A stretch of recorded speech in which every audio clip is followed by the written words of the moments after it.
Guys, this is Manju Kumari and welcome to beginning for learning.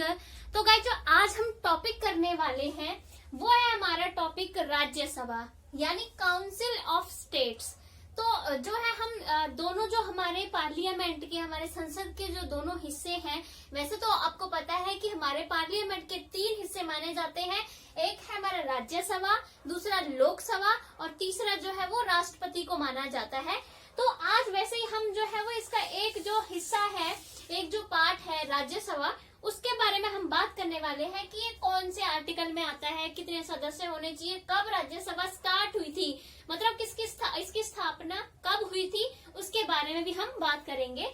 तो मैं बात करूं कि जो हमारी संसद है यानी जो हमारी पार्लियामेंट है वो कौन से आर्टिकल में आती है। तो जो हमारी पार्लियामेंट है उसे आर्टिकल 79 में जो है वो कहा गया है कि जो भारत की जो है एक संसद होगी, ठीक है, मतलब जिसकी जो भी हमारी विधायक जो शक्तियां हैं वो जो है संसद के पास होंगी, जिसके 3 जो है भाग होंगे, राज्यसभा, लोकसभा और राष्ट्रपति। तो अगर आपसे पूछे तो पार्लियामेंट जो है वो आती है आर्टिकल 79 में, ये वाली बात लिखी गई है। और अगर मैं बात करूं तो आर्टिकल 79 से आर्टिकल 122 यानी 122 आर्टिकल्स तक जो है पूरा पार्लियामेंट के बारे में ही दिया गया है कि संसद के जितने सदन या जो कुछ भी संसद के बारे में आएगा वो आर्टिकल 79 से 122 आर्टिकल तक जो है संसद के बारे में ही जानकारी मिलती है। तो अगर हम बात करने वाले हम इसके जो राज्यसभा है उसके बारे में बात करेंगे। तो राज्यसभा जो है वो सबसे पहले हम बात करेंगे कौन से ये आर्टिकल में आती है। आर्टिकल को कहते हैं हिंदी में अनुच्छेद, ठीक है। तो आर्टिकल यानी अनुच्छेद। तो ये जो राज्यसभा है, काउंसिल ऑफ स्टेट्स है, वो आर्टिकल 80 में आती है, ठीक है। वैसे ही जैसे अगर मैं बात करूं कि जो संसद है वो आर्टिकल 79 में आती है, तो एक और जोड़ेंगे 80 में आती है राज्यसभा, और आर्टिकल 81 में जो है वो लोकसभा आती है, ठीक है। तो ऐसे है कि आप एक सीक्वेंस में याद रखोगे तो आपको आर्टिकल्स भी जो है साथ में याद हो जाएंगे कि 79 में ओवरऑल पार्लियामेंट की बात की है, आर्टिकल 80 में जो है वो राज्यसभा की बात की है कि आपको आर्टिकल 80 में राज्यसभा के बारे में जानकारी मिलेगी, और आर्टिकल 81 में, ठीक है, आर्टिकल 81 में जो है वो लोकसभा के बारे में जानकारी मिलेगी। तो आज हम लोकसभा के बारे में बात नहीं करेंगे, आज हम सिर्फ राज्यसभा के बारे में बात करेंगे। तो जैसे मैंने बोला ये कौन से आर्टिकल में आता है, राज्यसभा के बारे में सारी जानकारी जो है वो आपको आर्टिकल 80 में मिलेगी। तो अगर मैं इसकी शुरुआत की बात करूं कब इसका गठन हुआ था, तो इसमें 3 जो है वो दिनांक यानी 3 डेट्स लिखवाऊंगी मैं, वो जो आपको याद रखनी है उसके गठन से संबंधित। तो इसका गठन जो है वो 3 अप्रैल को होता है, ठीक है, 3 अप्रैल 1952 इस तारीख को जो है इसका गठन किया जाता है राज्यसभा को। उसका पहले काउंसिल ऑफ स्टेट्स बोला जाता था, फिर उसको राज्यसभा कब बोला गया, राज्यसभा का नाम इसको कब दिया गया वो भी मैं भी लिखवाऊंगी। तो काउंसिल ऑफ स्टेट्स बोला जाता था इससे पहले। तो काउंसिल ऑफ स्टेट्स की स्थापना जो थी वो कब हुई थी, 3 अप्रैल 1952 को इसकी स्थापना हुई थी। उसके बाद 13 मई, ये अगली डेट आपको याद रखनी है, 13 मई 1952 को ही जो है इसकी, ये तो है इसकी स्थापना की डेट, ठीक है, इस दिन जो है वो इसकी स्थापना होती है। और 13 मई को जो है इसकी पहली बैठक होती है। तो स्थापना होती है इसकी 3 अप्रैल 1952 को, और इसकी जो पहली बैठक है वो होती है 13 मई 1952 में, यानी अप्रैल में जो है ये बनी थी, फिर जाके मई में 13 मई को जो है इसकी पहली बैठक होती है। और पहली बैठक में अब उसके बाद आता है कि जब बैठक होगी आपको पता ही है कि उसमें एक जो अध्यक्षता करने वाला एक व्यक्ति हो गई, जिसे क्या बोलते हैं, जिसे बोलते हैं सभापति। यानी यहाँ से जो है आपको सबसे पहले ये क्वेश्चन भी आ सकता है कि जो राज्यसभा थी उसके पहले सभापति कौन थे। तो उसके जो जब ये बनी थी तो उसकी बैठक हुई थी, तब इसके जो पहले सभापति थे, यानी जिसको चेयरमैन भी बोल देते हैं, तो जो पहले सभापति थे, और सभापति आपको पता है राज्यसभा का सभापति कौन होता है, राज्यसभा का सभापति हमेशा जो है वो उपराष्ट्रपति होता है, ठीक है, राज्यसभा का सभापति उपराष्ट्रपति ही होता है। तो जो पहले जो इसका सभापति था वो उपराष्ट्रपति ही होंगे। तो उस टाइम जो उपराष्ट्रपति कौन थे, वो थे डॉक्टर सर्वपल्ली राधाकृष्णन, डॉक्टर सर्वपल्ली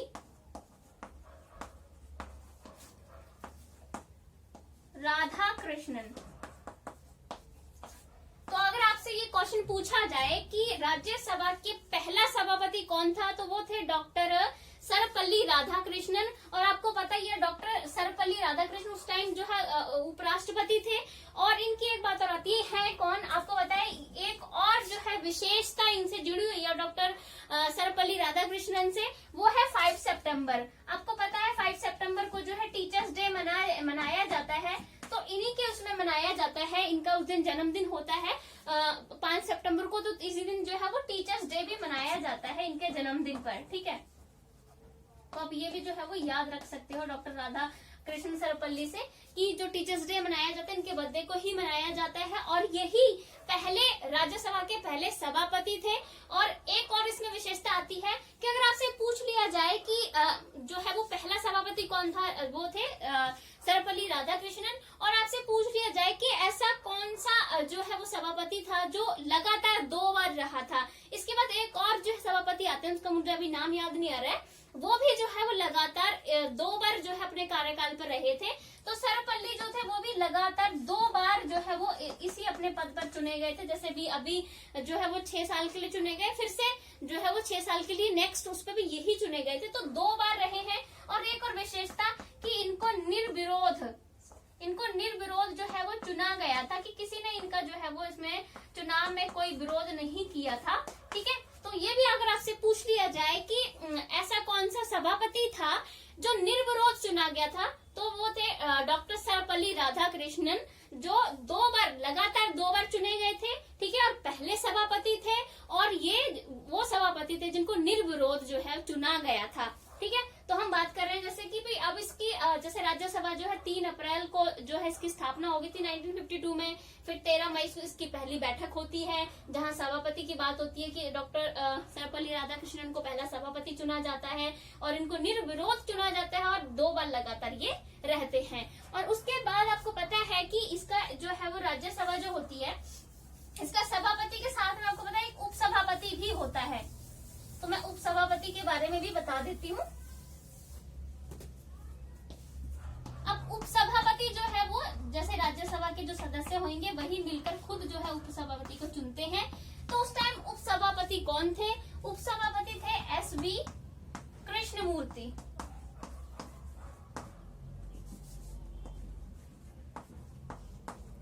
ये उस टाइम जो थे वो उप सभापति थे SV कृष्णमूर्ति। और इनका भी यही सभापति की तरह था कि ये भी लगातार 2 बार चुने गए थे और ये भी निर्विरोध चुने गए थे। अगर आपसे ये पूछ ले तो यहाँ इनका भी यही है कि ये भी निर्विरोध चुने गए थे और लगातार 2 बार जो है अपने पद पर रहे थे। ठीक है, ये तो है इसकी शुरुआत। अब उसके बाद जैसे कि मैंने बोला कि इसको पहले काउंसिल ऑफ स्टेट्स बोला जाता था, उसके बाद इसको राज्यसभा जो है वो कब बोला गया और क्या उसकी जो है वो तारीख थी जब इसको राज्यसभा का नाम दिया गया। मतलब पहले जो है काउंसिल ऑफ स्टेट्स बोला जाता था। राज्यसभा जो है जैसे जो हमारे सभापति थे उन्होंने 23 अगस्त, अगर आप डेट को थोड़ा याद रख सकते हो कि 15 अगस्त के बाद जो है 23 अगस्त आ जाता है। 23 अगस्त 1954 वो 52 में बनी थी, तो 54 में जाकर जो सभापति थे डॉक्टर सर्वपल्ली राधाकृष्णन, उन्होंने जो है इस चीज की घोषणा की थी कि काउंसिल ऑफ स्टेट्स को जो है वो राज्यसभा कहा जाएगा। तो आप कह सकते हो, अगर आपसे कोई पूछे कि काउंसिल ऑफ स्टेट्स को राज्यसभा कब से बोलना शुरू किया गया, कब इसका नाम दिया गया था राज्यसभा, तो वो 23 अगस्त 1954 को जो है इसको राज्यसभा बोलने की घोषणा की गई थी सभापति के द्वारा। सभापति थे हमारे उपराष्ट्रपति डॉक्टर सर्वपल्ली राधाकृष्णन उस समय। ठीक है, तो ये हो गया। अब ये तो होगी इसकी स्थापना को लेकर कि इसकी स्थापना कब हुई, और तब जब ये हुई थी इसकी स्थापना तो सभापति कौन थे, उपसभापति कौन थे। ठीक है, ये हो गई बात। अब सबसे पहले अब हम लोग बात करेंगे इसके बारे में, इसके सदस्यों के बारे में बात करेंगे, जो कि बहुत ही जरूरी है जानना। तो जैसे कि अगर हम आर्टिकल, जैसे मैंने बोला कि राज्यसभा जो है वो आर्टिकल 80 में आती है, अनुच्छेद 80 में आता है इसके बारे में सारी जानकारी। तो इसी वाले आर्टिकल में जो है वो सारे जो सदस्य हैं भी कितने सदस्य होंगे उनके बारे में भी जानकारी दी गई है। तो जब ये राज्यसभा बनी थी तब डिसाइड किया गया था कि राज्यसभा के जो है 250 सदस्य होंगे। ठीक है, उस समय ये डिसाइड किया गया था कि 250 सदस्य होंगे। ठीक है, यानी 250 सदस्य डिसाइड किए गए थे। अब 250 को आगे फर्दर और बांट दिया गया। 12 सदस्य, आपको पता है कि जो 12 सदस्य हैं वो मनोमानित किए जाते हैं, मनोनीत कह देते हैं हम इनको। किसके द्वारा? राष्ट्रपति के द्वारा जो है मनोनीत किए जाते हैं, यानी राष्ट्रपति जो है इनको 12 सदस्यों को चुनता है, ठीक है, सिलेक्ट करता है, नॉमिनेट करता, मतलब उनको जो है मनोनीत किए जाते हैं राष्ट्रपति के द्वारा 12 सदस्य। तो 12 सदस्य कौन कौन से क्षेत्र में से आते हैं? जैसे कोई अपने कला के क्षेत्र में, या फिर कोई विज्ञान के क्षेत्र में, ऐसे ही कोई तकनीकी क्षेत्र में, इस तरह से जो है वो सामाजिक क्षेत्र में कोई व्यक्ति जो है बहुत फेमस है, ठीक है, उसको जो है चुना जाता है। जैसे फॉर एग्जाम्पल अगर मैं बात करूं, आपको पता है कि सचिन तेंदुलकर जो है वो गेम से हैं, ठीक है, गेम से आपको पता है क्रिकेट से, तो सचिन तेंदुलकर को भी ऐसे ही राष्ट्रपति के द्वारा जो है वो चुना गया है, ठीक है। बस अब उनका कार्यकाल जो है खत्म होने वाला है। तो इस तरह से 12 सदस्य चुने जाते हैं जो अपने एरियाज में बहुत फेमस होते हैं। जैसे अगर मैं बात करूं अभी क्रिकेट में, जैसे मान लीजिए विराट कोहली फेमस है ना। अगर मैं फिल्म इंडस्ट्री की बात करूं तो जैसे अमिताभ बच्चन फेमस है, शाहरुख खान फेमस है, बहुत सारे एक्टर्स फेमस है, ठीक है। और वैसे ही सामाजिक कार्यों में भी बहुत व्यक्ति जो है वो फेमस है। तो इस तरह से जो अपने एरिया में बहुत इस तरह से हम कहते हैं ना प्रसिद्ध होते हैं, उन व्यक्ति को चुना जाता है, जैसे कि सचिन तेंदुलकर। और एक और नाम बहुत है, वो है हमारा रेखा, जो हमारी एक्ट्रेस है, उनको भी जो है वो चुना गया। इनका भी कार्यकाल अभी खत्म होने वाला है। तो इस तरह से जो है राष्ट्रपति द्वारा इन क्षेत्रों से जो है वो सदस्य मनोनीत किए जाते हैं। और कितने? 12 सदस्य चुने जाते हैं। और जैसे अगर लोकसभा के बारे में पढ़ेंगे तब मैं बता दूंगी। लोकसभा में 2 सदस्य राष्ट्रपति द्वारा मनोनीत किए जाते हैं, लेकिन राज्यसभा में कितने हैं? राज्यसभा में 12 किए जाते हैं, ठीक है। तो मतलब ये लिखा गया है पूरा कि 12 सदस्य जो है वो राष्ट्रपति द्वारा मनोनीत किए जाएंगे। तो ये इसमें ये हो गया बंटवारा, ठीक है। और अब उसके बाद जितने भी हमारे पास सदस्य बचे, अगर हमने 12 सदस्य निकाले तो 2, 3, 8 बाकी मेंबर्स बचे, ठीक है। अब इतने मेंबर्स बचे, इतने मेंबर्स को आगे फर्दर और बांट दिया जाता है। एक तो है राज्यों में, फिर राज्यों से जो है यहाँ पर सदस्य आएंगे, ठीक है। और दूसरा केंद्र शासित प्रदेशों में जो है इनको सीट्स को बांट दिया जाता है, ठीक है। 250 सदस्यों में से 12 राष्ट्रपति मनोनीत कर देंगे। उसके बाद 2, 3, 8 बचे। 2, 3, 8 में से जो है वो बाकी राज्यों का प्रतिनिधित्व करने वाले होंगे। जैसे हमारे राज्य आपको पता ही है 29 स्टेट्स हैं। तो और बाकी जो है वो केंद्र शासित प्रदेश जो है वो अभी 28 है, हाँ 9 केंद्र शासित प्रदेश है, 28 जो हमारे वो हैं राज्य हैं, ठीक है। तो अभी बात आती है कि जो राज्य है, राज्यों का प्रतिनिधित्व, बाकी जितने भी सीट्स बची है इतने उसमें राज्यों का प्रतिनिधित्व होगा और केंद्र शासित प्रदेश जो है उनका प्रतिनिधित्व होगा। तो केंद्र शासित प्रदेश जो है 9 केंद्र शासित प्रदेश हैं, उसमें से सिर्फ वो केंद्र शासित प्रदेश जिनकी विधानसभा है, विधानसभा यानी जहां वो केंद्र शासित प्रदेश होते हुए भी वहां सीएम है, वहां पर शासन जो है सीएम के द्वारा किया जाता है। तो उन स्टेट को, ठीक है, मैं इसको थोड़ा ऊपर लिख देती हूँ, शायद दिखाई नहीं दे रहा होगा, नहीं नजर आ रहा है, ठीक है। तो जिन केंद्र शासित प्रदेश की विधानसभा है उनको प्रतिनिधित्व दिया। तो 2 ही जो केंद्र शासित प्रदेश हैं जिनकी विधानसभा है, और वो कौन कौन से हैं? एक तो है दिल्ली और दूसरा है पांडुचेरी, दिल्ली और पांडुचेरी। तो दिल्ली और पांडुचेरी जो है वही 2 ऐसे राज्य हैं जिनकी विधानसभाएं हैं। यानी आपको पता ही है दिल्ली की विधानसभा तो है, केजरीवाल वहां के सीएम है, तो इसलिए 2 राज्य हैं जिनकी विधानसभाएं, इसलिए 2 राज्यों जो है उनको ही जो है वो यहाँ पर जो है वो राज्यसभा में प्रतिनिधित्व दिया है। बाकी केंद्र शासित प्रदेश को अगर आप पूछो कि वो उनको क्यों नहीं दिया गया है, तो वो क्योंकि वो सेंटर के कंट्रोल में चलती है, ठीक है। तो अब ये हो गया, दिल्ली को देखो कितना प्रतिनिधित्व दिया है। अगर मैं केंद्र शासित प्रदेशों की बात करूं तो इसमें से जो है वो 4 सीटें जो है वो केंद्र शासित प्रदेशों को दे दी गई, तो इसमें से 4 सीटें और निकल जाती हैं, ठीक है। 4 सीटें यहाँ जो है वो डिवाइड कर दी गई हैं। तो बाकी जो हमारे पास बड़ी 2, 3, 3 जो सीटें हैं वो राज्यों को उसमें दिया गया है, वो राज्यों का प्रतिनिधित्व है। और 4 सीटें जो कि केंद्र शासित प्रदेशों में बांटी गई हैं, ठीक है, उसमें से 3 तो दिल्ली के मेंबर्स ही आते हैं इसमें, ठीक है, और 1 जो है वो पांडुचेरी से आता है। अब ये वाली बात है, अगर आप पूछो, यहाँ डाउट करने की बात आती है कि दिल्ली से 3 आ रहे हैं, पांडुचेरी से 1 आ रहा है, ऐसा क्यों? दिल्ली से 3 क्यों आ रहे हैं? दोनों को इक्वल कर दो ना, 4 हैं तो 2 दिल्ली से आएंगे, 2 पांडुचेरी से आएंगे। तो ये आती है सदस्यता की बात, किस राज्य से कितने सदस्य जाता है उनकी जनसंख्या के आधार पर। तो अगर किसी राज्य की जनसंख्या ज्यादा है तो उसको वहां प्रतिनिधित्व ज्यादा दिया जाएगा। तो यहाँ अगर सदस्यता की बात मैं करूं कि यहाँ कितने मेंबर कितने राज्यों से आएंगे, वो जनसंख्या के आधार पर ही होता है। ठीक है, जैसे अगर यूपी की मैं बात करूं तो यूपी जो है बहुत बड़ा स्टेट है, तो यूपी से जो है वो उसमें यूपी को ज्यादा प्रतिनिधित्व दिया जाएगा राज्यसभा में, क्योंकि ज्यादा बड़ा स्टेट है तो जनसंख्या भी वहां पर ज्यादा है। ठीक है, सबसे ज्यादा पॉपुलेशन वाला स्टेट है यूपी, तो इसकी जो है इसको प्रतिनिधित्व राज्यसभा में ज्यादा दिया जाएगा। इसलिए यूपी को जो है वो 31 मेंबर जो है वो अकेले यूपी से आते हैं। ठीक है, क्योंकि बहुत बड़ा जो है वो ये राज्य है, ज्यादा पॉपुलेशन यहाँ पर है। तो मैं ये समझाऊंगी आपको। और एक और बात है, आपने 7 सिस्टर्स सुनी है। ठीक है, 7 सिस्टर्स जिन्हें बोलते हैं, जो हमारे पूर्वी राज्य हैं, उत्तर पूर्वी राज्य हैं, जैसे अरुणाचल प्रदेश, मणिपुर, त्रिपुरा, मिजोरम। ठीक है, ये सारे जो स्टेट हैं ये, और प्लस गोवा।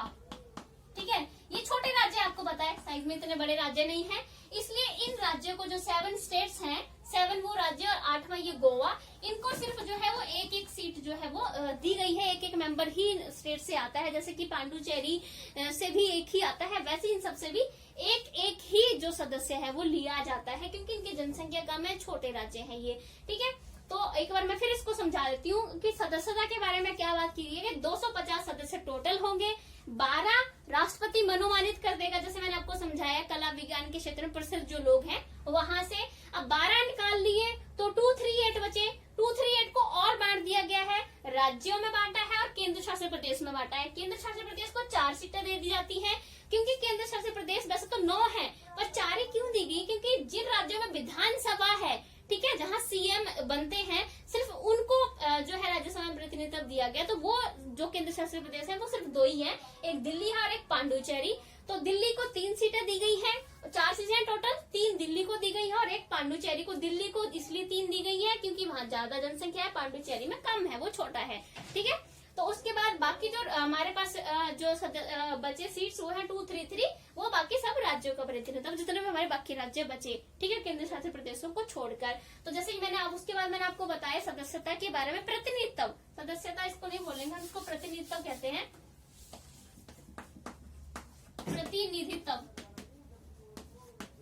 प्रतिनिधित्व की बात है, तो इसमें जो प्रतिनिधित्व है ये मैं साफ कर देती हूँ, ये अभी मैं वर्तमान में भी बताऊंगी। इतना तो डिसाइड करके लिखा गया है कि इतना होगा, लेकिन वर्तमान में है कितने वो भी मैं आपको अभी बताऊंगी।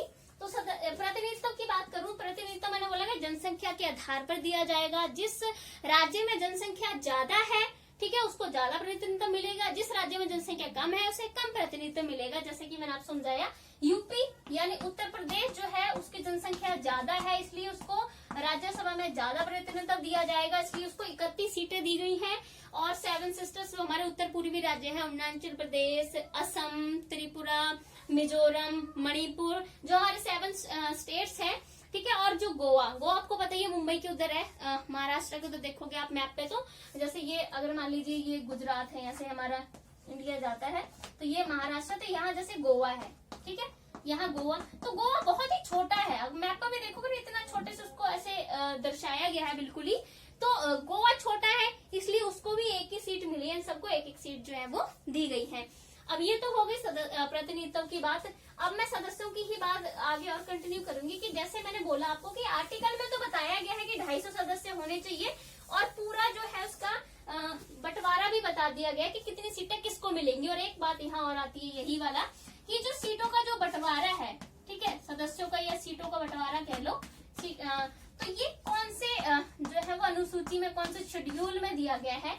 जैसे कि मैंने आपको बताया कि डिसाइड किया गया था कि 250 सदस्य होंगे, किस राज्य को कितना प्रतिनिधित्व मिलेगा, इस चीज का जो बंटवारा है, सदस्यों का जो बंटवारा है, सीटों का जो बंटवारा है, वो जो 4थी अनुसूची है उसमें दिया गया है कि राज्य सभा की जो सीटें हैं वो किसको कितनी दी जाएंगी।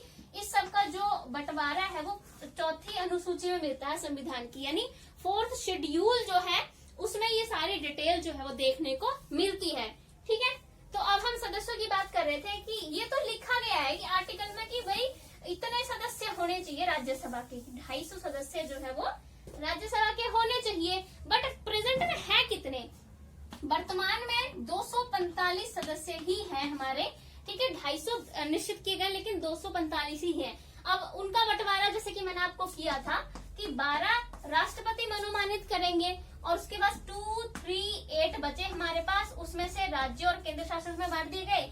केंद्र शासित प्रदेशों को 4 दिए गए, बाकी 2, 3, 3 जो बचे, ठीक है, वो सारे जो है वो राज्यों को प्रतिनिधित्व दिया गया। लेकिन अगर हम बात करें कि अभी हमारे पास सदस्य तो इतने हैं ना, तो इनका बंटवारा करो। इनमें से जो है वो राष्ट्रपति द्वारा 12 के 12 ही रहेंगे, ठीक है। 12 निकल गए अगर जो है वो हमने राष्ट्रपति ने जो है वो 12 सदस्य जो है वो इस तरह से बांट दिए, ठीक है।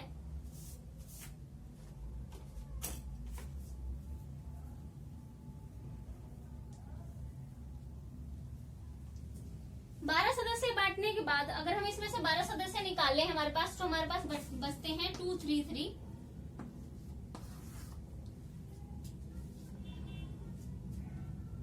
यहाँ 4 बचेंगे, मैंने शायद इस पे इतना ध्यान नहीं दिया, माइनस करें 4 तो यहाँ 4 बचेंगे, ठीक है। यहाँ लेकिन यहाँ पर जो है वो 12 निकाल देंगे तो ये जो हमारे 2, 3, 3 बचेंगे और ये राष्ट्रपति द्वारा मनोमानित किए जाते हैं। और इसमें से जो आपको पता है केंद्र शासित प्रदेशों और उसमें बांट देंगे, 4 सीटें और गई तो यहाँ पर बचेंगी 299, ठीक है। ये वर्तमान का है, ये वो तो लिखा गया है कि भाई ऐसे ऐसे जो है बंटवारा किया जाएगा, लेकिन वर्तमान में सदस्य भी कम है, 5 सदस्य कम है 250 में से, तो अब इनका बंटवारा ऐसे किया कि 12 सदस्य राष्ट्रपति द्वारा 12 ही रहेंगे, 4 जो सदस्य हैं वो केंद्र शासित प्रदेशों से आएंगे तो वो 4 ही रहेंगे। बाकी जो है यहाँ सीटों के अकॉर्डिंग थोड़ी सी जो है वो कमी हो जाती है कि जो राज्यों का प्रतिनिधित्व है वो अब थोड़ा कम हो जाएगा, वो 299 हो जाएगा, जैसे कि पहले 234 हो रहा था, ठीक है। तो ये है हमारे सदस्यों को लेकर, और मैंने और भी चीजें इसमें जो है बता दी है, वो भी आप जरूर याद रखना कि ये जो बंटवारा सदस्यों का बताया गया है, सीटों का बंटवारा, वो 4थी अनुसूची में बताया गया है, ये भी आप जो है वो जरूर याद रखना, ठीक है। अब हम लोग बात करने वाले हैं, और जो प्रतिनिधित्व दिया गया है जनसंख्या के आधार पर दिया गया है वो भी आप याद रखना। अब मैं बात करूंगी योग्यता की, जो इसके सदस्य बनते हैं उनकी योग्यता जो है वो क्या होनी चाहिए। सबसे पहले जो है वो सबसे पहली योग्यता आती है वो है भारत का नागरिक, तो भारत का सिटीजन जो है वो होना चाहिए, ठीक है। और दूसरी जो विशेषता उसकी आती है वो है इसकी 30 वर्ष जो है वो आयु उसकी होनी चाहिए, ठीक है। अगली जो विशेषता आती है कि जो मतदाता सूची होती है उसकी मतदाता सूची में जो है वो उसका नाम होना चाहिए, ठीक है। मतदाता सूची में उसका नाम जो है वो होना चाहिए। और अगली जो वो आती है इसकी योग्यता, वो ये है कि वो किसी भी जो सरकारी पद हम कह सके, तो जो लास्ट हमारी योग्यता की मैं बात कर रही थी, तो योग्यता में आपको मैंने बता दिया, तो लास्ट योग्यता वो है पद से संबंधित, कि अगर वो किसी लाभप्रद पद पर है, व्यक्ति तो उसे अपना पद छोड़ना पड़ेगा अगर वो जो है राज्यसभा का सदस्य बनना चाहता है। तो अब हम नेक्स्ट बात करेंगे इस सदन के बारे में। ये हमने इसकी योग्यता के बारे में बात कर ली, अब हम कार्यकाल के बारे में बात करेंगे कि राज्यसभा का जो है वो कार्यकाल क्या है। कार्यकाल के अगर बारे में मैं बात करूं तो कार्यकाल जो है, वैसे इसकी बात करूं कि स्थायी सदस्य है, ठीक है। और आप ये भी याद रखना, अगर आपसे पूछा जाए तो ऊपरी सदन कौन सा है, तो राज्यसभा को ही ऊपरी सदन जो है वो कहा जाता है। और ये जो है वो स्थायी सदन है, यानी ये लोकसभा की तरह डिसॉल्व नहीं होता, इसकी तरह भंग नहीं होता है, ठीक है। और जैसे इसके जो कार्यकाल है 6 वर्ष जो है वो डिसाइड किया गया है, और इसके 1/3 सदस्य जो है वो हर 2 वर्ष बाद जो है वो अपने पद से जो है वो हटा दिए जाते हैं, मतलब वो रिटायर हो जाते हैं। हर 2 वर्ष बाद जो है वो नए सदस्य 1/3 सदस्यों की जगह जो है नए सदस्य जो है वो चुने जाते हैं। इस वजह से ही ये स्थायी सदन है, क्योंकि अगर मान लीजिए सारे सदस्यों का जो है वो कार्यकाल 6 वर्ष का है और उनको जब राज्यसभा जो है वो नियुक्त की गई तब सारे सदस्यों को चुना गया और 6 साल तक वो काम करेंगे और सबका एक साथ ही कार्यकाल खत्म हो जाएगा और राज्यसभा जो है इस तरह से भंग हो जाएगी। इसीलिए जो है वो 1/3 सदस्यों को हर 2 वर्ष बाद जो हटा दिया जाता है। इससे क्या होता है कि राज्यसभा भी जो है भंग नहीं होती है और जो है वो इस प्रकार से ये स्थायी सदस्य बना रहता है, ठीक है। ये हुआ इसका कार्यकाल। और कार्यकाल के बारे में अगर मैं बात करूं, उसके बाद ये हमारे पास 6 वर्ष का, जैसे मैंने बता दिया, इसका टोटल कार्यकाल अगर पूछा जाए तो। और अब हम बात करें करेंगे इसके सभापति के बारे में, जो हम पहले ही बता चुके हैं, लेकिन फिर भी हम बात करेंगे कि इसका सभापति जो है वो कौन होता है। और कार्यकाल के बारे में एक बात और थी, मैं एक बात और इसमें इंटरेस्टिंग सी बात है, कार्यकाल में क्या होता है, जैसे मान लीजिए अगर इसका एक सदस्य है, उसने मान लीजिए या उसकी मृत्यु हो गई है या उसने रिजाइन कर दिया और उसको काम करते हुए 2 वर्ष हो गए थे, ठीक है, 2 वर्ष हो गए थे, यानी एक व्यक्ति था जिसने 2 सालों तक काम किया, उसके बाद मान लीजिए उसने रिजाइन कर दिया, अब उसका पद खाली हो गया, अब उसके पद को भरने के लिए जो है वो मतदान होगा और नया सदस्य जो है वो आएगा। तो जो नया सदस्य आएगा वो अगले 4 वर्ष जो होगी, क्योंकि टोटल 6 वर्ष का काम है ना, तो अगले 4 वर्ष का जो है वो काम ही करेगा नया सदस्य जो भी आएगा। ये नहीं है कि अब वो नया सदस्य अभी चुना गया तो वो भी 6 साल तक काम करेगा, ऐसे नहीं होता है, वो आगे 4 वर्ष तक ही काम करेगा। जैसे दोबारा समझा दूं, अगर एक सदस्य है, उसने अगर मान लीजिए 2 वर्ष तक काम किया, 2 वर्ष के बाद मान लीजिए या तो उसकी मृत्यु हो गई या उसने रिजाइन कर दिया, तो अब जो नया सदस्य आएगा वो अगले 4 वर्ष तक ही काम करेगा उसके पद पे रह के। तो ये भी इसमें एक इंटरेस्टिंग सी बात आती है। अब हम लोग बात करेंगे सभापति के बारे में।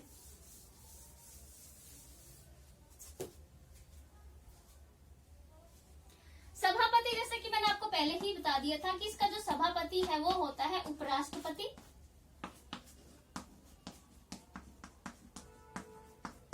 ठीक है, उपराष्ट्रपति इसका सभापति होता है, और जो है उपराष्ट्रपति इसका सदस्य नहीं होता है राज्यसभा का। सभापति जो है वो उपराष्ट्रपति इसका सभापति तो होता है लेकिन सदस्य नहीं है, ठीक है, सदस्य नहीं होता है वो, इसीलिए सदस्य नहीं है तो वो वोट भी जो है वो नहीं देता है, ठीक है। बट अगर मान लीजिए किसी प्रस्ताव को लेकर, किसी बात पर जो है पक्ष और विपक्ष में बिल्कुल ऐसे आ जाए मामला, होता है ना कि कांटे पे बिल्कुल ही कि इक्वल हो गया, बिल्कुल ही मामला जो है वो कहीं भी नहीं जा पा रहा है, पक्ष और विपक्ष दोनों, तब इस सिचुएशन में जो है वो राष्ट्रपति हमारा उपराष्ट्रपति या सभापति वो वोट दे सकता है, ताकि जो फैसला है वो किसी एक पक्ष में जाए, ठीक है, वो उनकी मर्जी, उन्होंने किसको वोट देना है अपना। तो जब ऐसा सिचुएशन आती है तब जो है ये वोट देते हैं, वैसे ये वोट नहीं देते हैं, ठीक है। तो ये हो गए हमारे सभापति के बारे में। उपसभापति कौन होता है? उपसभापति जो है वो जो राज्यसभा के सदस्य हैं वही अपना उपसभापति जो है वो चुनते हैं। और उपसभापति जब अगर मान लीजिए सभापति नहीं है तब उपसभापति जो है, एक मिनट, अगर सभापति नहीं होते हैं तो उनकी गैर मौजूदगी में उपसभापति ही जो है वो उनके सारे कार्य जो है वो करते हैं। अब हम लोग बात करेंगे जो कि यह है कि अभी हमारे वर्तमान में कौन है सभापति और उपसभापति।